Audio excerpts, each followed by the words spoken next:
All right, today we're cracking open the physicist's toolkit to get a handle on one of the most powerful processes in the entire universe.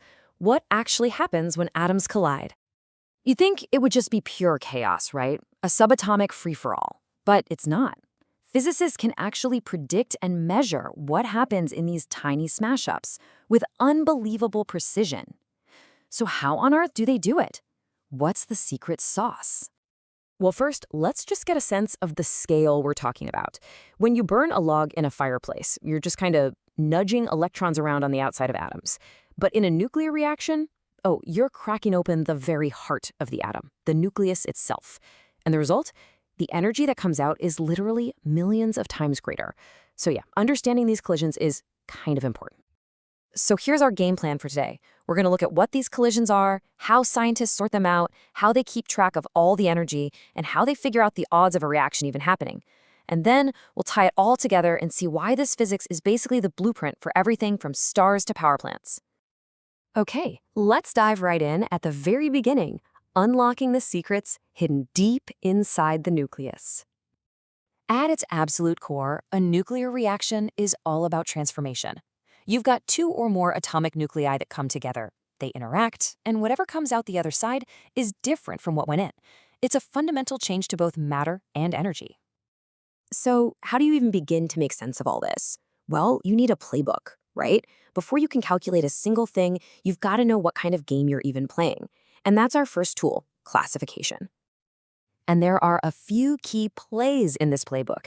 You've got scattering, which is basically like subatomic billiards. Particles just bounce off each other. Then there's fission, where one heavy nucleus splits into smaller pieces. You've got its opposite, fusion, where light nuclei smash together to make a heavier one.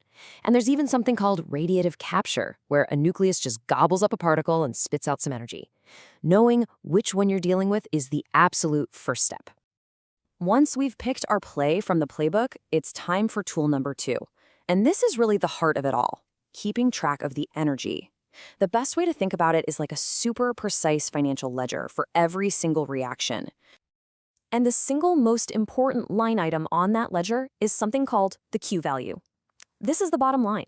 It tells you, flat out, did this reaction make an energy profit by releasing energy? Or did it take an energy loss, meaning it had to soak up energy just to happen at all? So here's the deal, and it's pretty simple. If that Q value number is positive, the reaction is exoergic. It pays out energy, usually as heat or motion. But if the Q value is negative, the reaction is endoergic. It costs energy. You have to pump energy in just to make it go. And you can see this in action right here. That fusion reaction, the coins that could one day power our entire planet, it has a big positive Q value. It's a massive energy payout. But then you look at some types of fission, and they actually need an energy input to get started. Their Q value is negative. And that idea of needing an energy input brings us to something called threshold energy.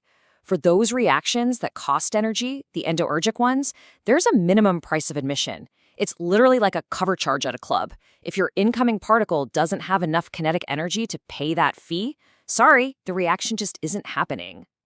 Okay, so we know what kind of reaction we're dealing with, and we know how the energy shakes out. But that's not the whole story, is it? Now we need our third tool, the one that helps us figure out the likelihood of a reaction. And this is a really critical question.